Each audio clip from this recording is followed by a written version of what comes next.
Yo, j'espère que vous allez bien. Comme il n'y a pas eu de vidéo la semaine dernière, je me suis dit que ce serait bien de revenir doucement avec un sujet chill. Je vous propose alors de faire la deuxième partie de la liste des choses que je veux voir dans la suite de One Piece. Comme pour le premier épisode, ça peut être un peu de tout, ça peut être le retour d'un personnage, l'attente d'un nouveau pouvoir, d'une nouvelle capacité, d'un combat, la résolution d'une intrigue, bref, tout ce que j'attends pour la suite du manga. Et comme pour la première vidéo, c'est une liste subjective. Tout le monde n'aura pas les mêmes attentes que moi, et du coup je vous propose de participer en me disant ce que vous avez hâte de voir pendant l'aventure de Luffy. Et puis, tant qu'on est là à gratter des commentaires, autant forcer et vous demander de mettre un pouce bleu. Si jamais la vidéo vous plaît, vous pouvez aussi vous abonner, ça fait toujours plaisir. Et pour la cloche, vous faites ce que vous voulez, vous savez de toute façon que je sors une vidéo tous les jeudis à 18 h.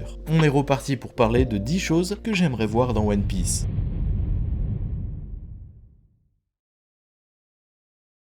Comme la première vidéo, au début, on commence facile. Je veux voir s'il va y avoir un nouveau Mugiwara dans l'équipage de Luffy. Ça fait plusieurs mois, voire années, que Oda a teasé le fait qu'il pourrait potentiellement y avoir un nouveau membre, avec la case où Luffy dit qu'il en voulait 10, mais qu'en fait il ne se compterait pas dedans, et que du coup ça laisserait la porte ouverte à un potentiel prochain arrivant. Mais le fait de connaître toutes les personnes qui se rendront sur Luffy Tale avec Luffy me hype beaucoup trop. Personnellement, je pense que Yamato a tout pour rentrer dans l'équipage, mais malgré tout, je trouve que Carrot représente bien plus l'esprit Mugiwara. D'une part, ses relations avec les autres membres du groupe, mais d'autre part, elle est là depuis plus longtemps que la fille de Kaido, et ses liens avec Pedro font qu'elle a une confiance absolue en Luffy. Tout comme les autres Mugi, elle sait que c'est Luffy qui va changer le monde. Son mentor lui a transmis cette façon de penser, et je ne comprendrais pas pourquoi elle ne rejoindrait pas l'équipage. On a beau ne pas aimer le personnage, même si perso je la trouve trop cool, ça serait faire preuve d'une très grande mauvaise foi de dire qu'elle n'a pas sa place sur le Sunny. Je n'ai pas forcément de préférence quant à un prochain Mugiwara, mais en toute objectivité, Carrot a plus de légitimité à rejoindre Luffy.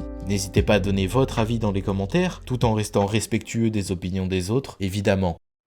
Je veux connaître l'histoire de Rox Dicshebek, et plus précisément de son équipage. Mais que ce soit dans la suite du manga, dans un film ou dans un roman comme celui de Ace, je veux en savoir plus sur toute cette époque. Aujourd'hui on a plein de références à ces personnages, Luffy porte la volonté de Roger et va devenir le roi des pirates, et à côté de ça, on a Barbe Noire qui lui semble plus se rapprocher de Rox. Ses ambitions sont plutôt similaires, sa rivalité avec Luffy ressemble beaucoup à celle que Roger avait à l'époque avec le pirate, et globalement, Teach a appelé son navire le sabre de Xebec. Tout ça fait que même si on a entendu parler de cette époque, et notamment la fameuse bataille de God Valley très récemment, j'ai envie d'en savoir plus. On a eu très peu d'informations sur tout ça, mais en réalité, toute cette histoire, et tous les enjeux qui vont avec, sont ancrés dans l'ère de Luffy. Et tous les personnages comme Sengoku, Garp ou les Yonko présents à ce moment-là, font perdurer cette légende, et me donnent beaucoup trop envie d'en savoir plus. Alors je pense que même si Oda n'en parle pas dans le manga, on aura sûrement un film ou un roman pour nous décrire les aventures des Rox ou même de Roger.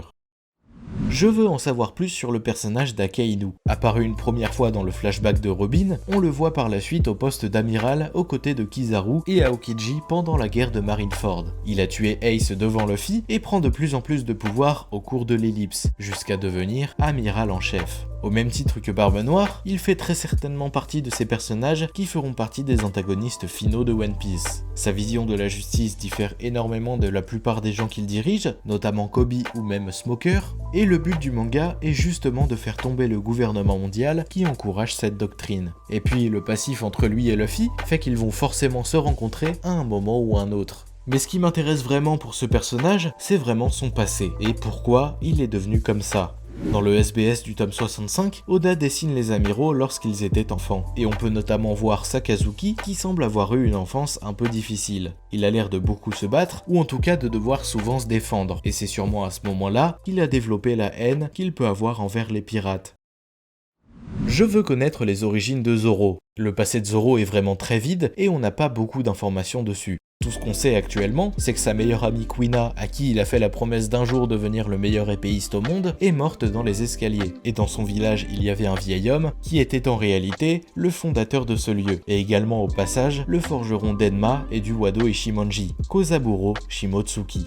C'est pas dingue comme info, surtout que récemment, Oda lâche des petits teasings par-ci par-là. Genre au chapitre 1023, Zoro est en train de se battre et Kawamatsu et Yogoro disent qu'il ressemble beaucoup à Ushimaru Shimotsuki, l'ancien daimyo de Ringo. Dans le chapitre suivant, on voit une partie du passé de Yamato, dans lequel elle est enfermée avec des samouraïs, dont l'un d'entre eux est ce fameux Ushimaru Shimotsuki.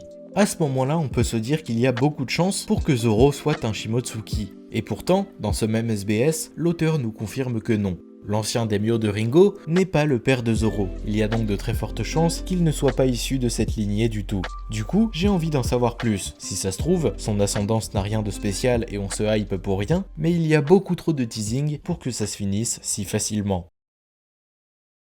J'ai envie d'en savoir plus sur Vegapunk. Il est mentionné pour la première fois au chapitre 433 par Kobe, qui explique à Luffy qu'il est le plus grand scientifique du monde et qu'il a fait des tas de découvertes. Après la rencontre des deux amis, on en entendra parler à plusieurs reprises. Kuma nous apprendra qu'il a quasiment 500 ans d'avance sur la science actuelle, Franky passera ses 2 années d'entraînement dans son laboratoire sur Baljimoa, César Clown a travaillé avec lui sur la géantification, il a aidé Judge Vinsmoke dans ses projets de clonage, et de son côté, il a fait énormément de découvertes. Sur les fruits du démon notamment, le granit marin, bref, il est à l'origine de beaucoup de trouvailles révolutionnaires. Mais du coup, avec tout ça, je pense qu'on a tous envie de découvrir qui se cache derrière ce nom. Il travaille avec le gouvernement, mais en réalité, on ne sait pas vraiment de quel côté il se trouve. Il a par exemple autorisé Kuma à aider les Mugiwara à s'échapper des archipels Sabondi et à protéger le Sunny pendant 2 ans. Autrement dit, c'est grâce à lui si Luffy et son groupe sont encore vivants.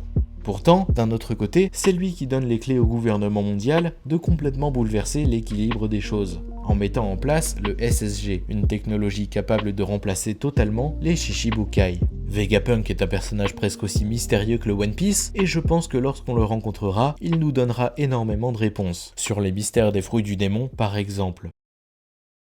Évidemment, je veux en savoir plus sur les fruits du démon, la façon dont leurs capacités mystérieuses sont transmises ou pourquoi ils empêchent de nager. Les différentes légendes racontent que c'est un esprit démoniaque qui prend possession du corps qui mange le fruit, ce qui lui donne des pouvoirs spéciaux. Vegapunk a longtemps travaillé sur tout ça et a par exemple réussi à donner des pouvoirs à des objets comme Rasu, le chien de Mr. Four et Miss Merry Christmas, ou encore à l'épée de Spandam. Le scientifique a réussi à fabriquer celui de Momonosuke directement à partir des gènes de Kaido. Ce fameux facteur de lignage qu'on nous présente dans le manga représente l'ADN dans le monde de One Piece. C'est d'ailleurs de cette façon qu'Oda a décidé de le dessiner lorsqu'il l'a présenté pour la première fois au chapitre 840. Du coup, avec toutes ces découvertes, les mystères qui entourent les fruits du démon ne peuvent pas seulement s'expliquer par le surnaturel ou l'inexplicable. Surtout que Vegapunk, qui a mené ses recherches, est bel et bien un homme de science, et donc les explications se doivent de suivre la même voie.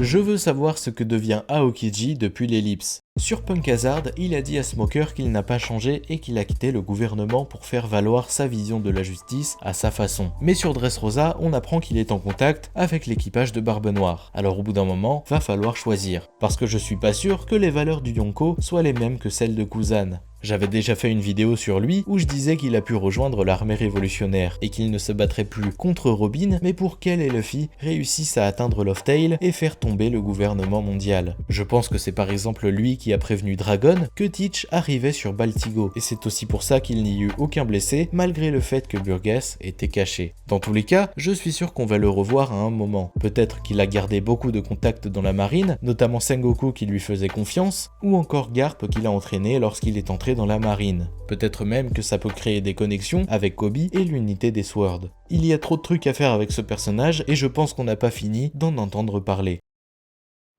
Dans la première vidéo, j'avais dit que je voulais revoir Kuma. Le révolutionnaire devenu esclave est un personnage fascinant. Mais en tant qu'ex-Shichibukai, j'ai aussi envie de savoir ce que sont devenus les grands corsaires suite à l'abolition de ce système. Rappelons que Hancock, Baggy, Weevil et Mihawk sont de nouveau les cibles du gouvernement suite à une invention du docteur Vegapunk. On les a rapidement revus dans le chapitre 956 et ils étaient tous prêts à se battre et j'espère vraiment qu'on aura le droit à 1 ou 2 scènes de combat entre eux et la marine.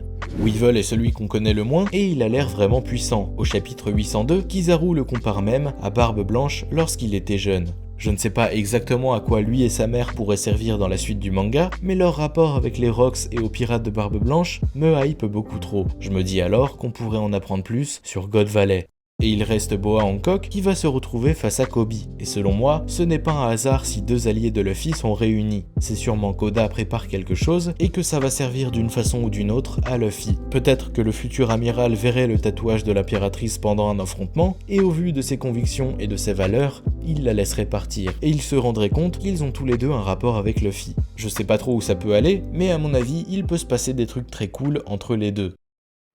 Je veux en savoir plus sur les armes antiques. On en entend parler pour la première fois à Alabasta avec Pluton. Crocodile cherche à mettre la main dessus et c'est notamment pour ça qu'il a pris pour cible le royaume de Vivi. Sur Water 7, on apprend qu'il s'agit en réalité d'un énorme navire de guerre, capable de détruire des îles entières. Sur l'île des hommes poissons, on en voit une pour la première fois avec l'apparition de Shirahoshi, qui s'avère être la sirène Poséidon capable de contrôler les rois des mers. En ce qui concerne Uranus, on ne sait tout simplement rien. C'est la seule des 3 armes légendaires capables de détruire le monde dont on n'a aucune information.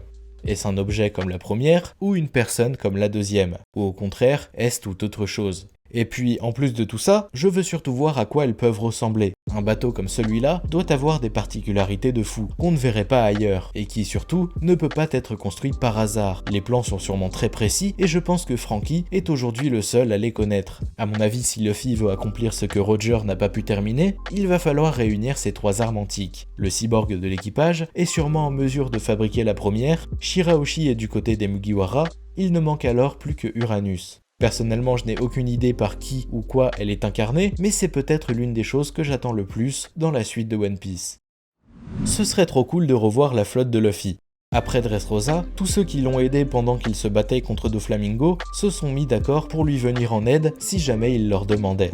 Ce serait alors incroyable de les voir débarquer un peu à la manière des pirates de Barbe Blanche pendant la guerre de Marineford. Et puis dans ce groupe, il y a trop de personnages trop cool que j'ai envie de revoir, que ce soit Bartholoméo, Cavendish ou même les Tontata, et je pense qu'il y a moyen de les faire revenir et de faire des scènes aussi drôles que stylées. Je pense qu'on peut s'arrêter là. J'ai pas grand chose à dire de plus pour le dernier, parce qu'il n'y a pas vraiment de raison particulière au fait que j'ai envie de les revoir. Je veux simplement qu'ils reviennent. Du coup, n'hésitez pas à me dire ce que vous voulez voir dans la suite de One Piece, et puis au passage, n'hésitez pas à liker la vidéo et vous abonner à la chaîne, ça fait toujours plaisir. Quant à moi, je fais toujours une vidéo tous les jeudis à 18 h, donc je vous dis à la semaine prochaine.